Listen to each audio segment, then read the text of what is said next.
All right, well, I thought I would, as you saw earlier, I thought I would get a solar panel to see if I can augment my line power with some solar power. And also that would give us some more redundancy or more resilience in the event of a power outage. We could always use a solar panel if for some reason we ran out of generator capacity.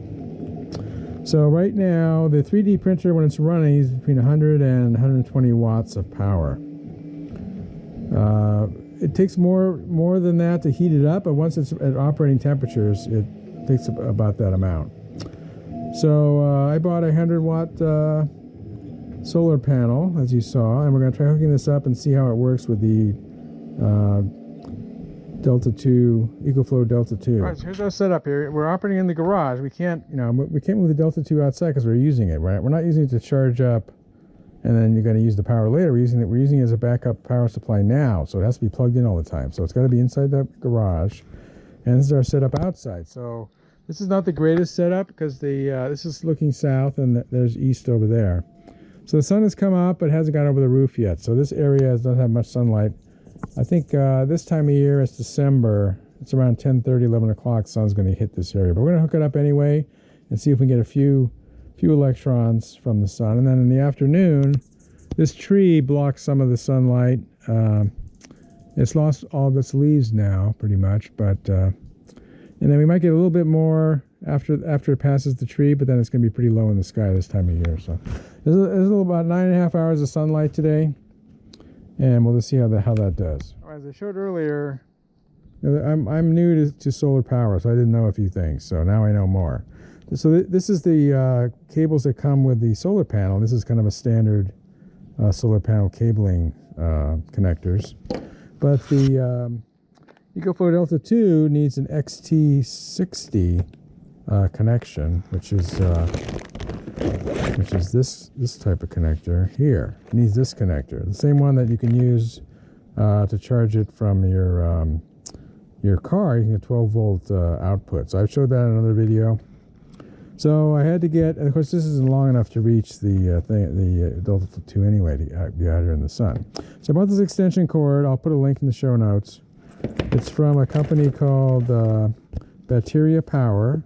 It's got a nice sheath on it, so it should protect the wires. I like that. And it's about 20 feet long. That's enough for our application. So also comes with these little connector covers, which are kind of cool. So this goes over this one, and this goes over this connector. So that's a nice way to protect. It comes with two sets. One I've already installed on this extension cord, and that's a nice way to protect those connectors from getting dirt and grime in them. So that's great. All right. So now how are we going to get it from here to the Delta II? Well, we can go through the door, but I don't want to leave the door open all the time. So fortunately, we have a cat door here, and unfortunately, our cat died a couple years ago, but she had lived a long life, 19 years old, so that was nice. But this cat door is available for running the extension cord through. So I can run the extension cord through the cat door over to the back of the Delta II, and we can lock this door during the day. So, all right, so let's get that set up, and then we'll see how much power we can generate. We're going to set up our solar panel, and it has these kickstands on the back. So the other thing it's got is it's got magnets. Right here, a magnet and a magnets here that hold these handles together, which is kind of nice when so they have a little bit of connection there, so they don't flop around too much. I'm going to set up the kickstands. So we're at 38 degrees north here. These kickstands are not adjustable, but they should be fine for our latitude. Let's set these kickstands up there. All right. So again, the sun is not in this part of the yard yet, but this is the only place we can set it up. So we're going to see what we can get with some reflected sunlight. All right, then we take these covers off. Oh, this extension cord doesn't come with much documentation. It comes with a nice ruler. That's interesting. But it has a website. You can go to the website. It's pretty straightforward to hook this up. It's not really that complicated. So we'll save these connectors, these connector covers for later. And so to get this to work, you need to make a series circuit. So you need to hook these together. So that goes to that one, and this one goes to this one. So now this is connected up. Now, if you had multiple solar panels, you could daisy chain them by going around. So all we have room here is for one, and the power is not going to be that great here, at least not until summertime. So I thought 100 watts was a good offset to what I'm using every day on an ongoing basis. You know, about 150 watts. Generating more power than that wouldn't really help me, because it would just I'd be offsetting all my power for my 3D printer, but I'd be generating extra power, at least when it's at its peak. It's not going to generate 100 watts now, obviously. But I thought 100 watts was a good place to start, and again, give us some resiliency if there's a long-term power outage. So, all right, so this cord over here, and this sheath is going to come in handy going through the cat door, because we don't want to be messing the cord up going through the cat door. So we're going to put it through the cat door, and then we'll get it on the other side, and then plug it in. All right, so here's the input power for the Delta II. So it's got the wall power here, and then it's got this XT60 connector. So put this in here. This can only go in one way.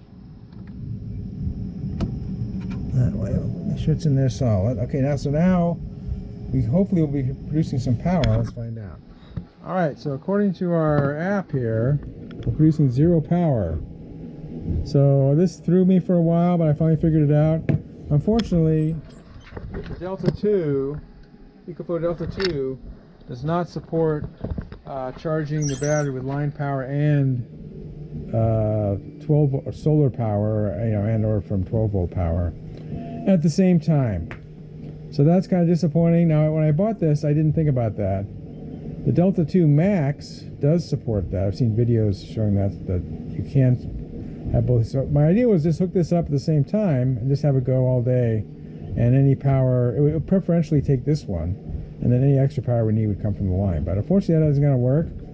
So what we have to do is, I'll show you next what we have to do to get the power coming from the solar panel. All right, so unfortunately, like I said, we can't get power from both these at the same time, so we have to unplug the wall power. There.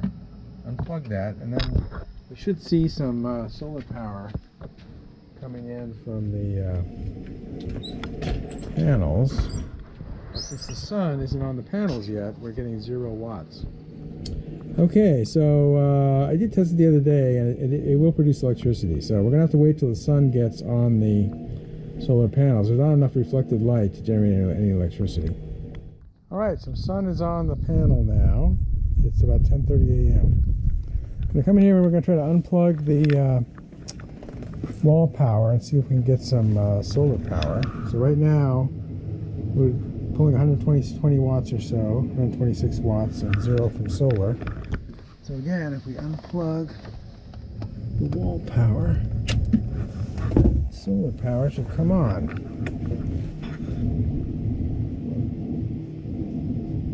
We have to plug and unplug the solar power to get it to work. It may take a second to... Let's try that. We're going to unplug the solar panel plug and plug it back in. So nothing coming in now. I'm going to plug this in. We'll see if we get anything.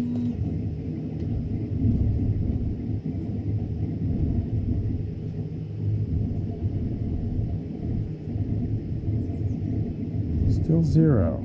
Okay. Just need to let some more sun get on the panel. It's not generating enough power to start putting out enough power to have the Delta II recognize that it's getting enough power to do anything with it. So we're going to have to wait another half an hour or so until more of the panel is on there. Just slide it over a little bit, get a little bit more. That's about as far as you can go. Okay. So we'll check back in a half an hour and see if we're getting any power. All right, it's about 20 minutes later and we're making power. 30 watts. It was about 20 watts when I first noticed it, but so we're putting in 30 watts and we're pulling out about 130 watts. So we're saving 30 watts so far. So a little over half the panel is in the sun now, and that's enough to get enough power going. I did measure the voltage coming out of this with a voltmeter by putting a voltmeter on the XT60 connector. It was putting about 20 volts yesterday when I had it out in the sun. So that was before I figured out I had to turn off the AC, or unplug the AC power to get it to use the solar power. I was trying to figure out what's wrong. Is it generating any power at all? So I put a voltmeter on it.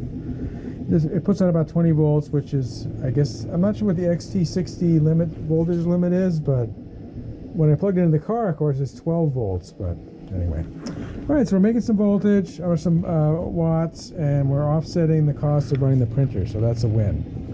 Again, the other win is that we have more resiliency now in case of a long-term outage. We have at least some way to make power every day. Just power our cell phones and I don't know. Maybe we couldn't power the refrigerator with this. Obviously, that's why we have the generator. But anyway, it's an interesting project. And I learned some things about how solar panels work with power supplies and things like that. So why did I pick this one instead of the EcoFlow one? It's because it was a little bit cheaper. Actually, it was quite a bit cheaper because it was a coupon for like 40 bucks off during November. So I bought it. It's cheaper than the EcoFlow one. It has higher efficiency, 23.5% versus 23%.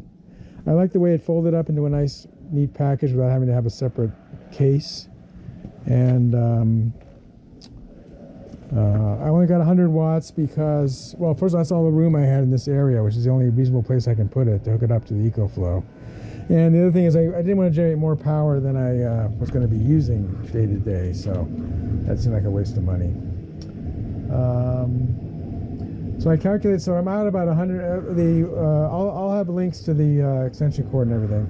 I'm out about 180 bucks total for this, something like that. And so how much power is it making? So in the winter time, it's not going to do too well, but and of course it's going to be raining some days. But if I put it out every day, I just made a rough calculation, and this is pretty rough.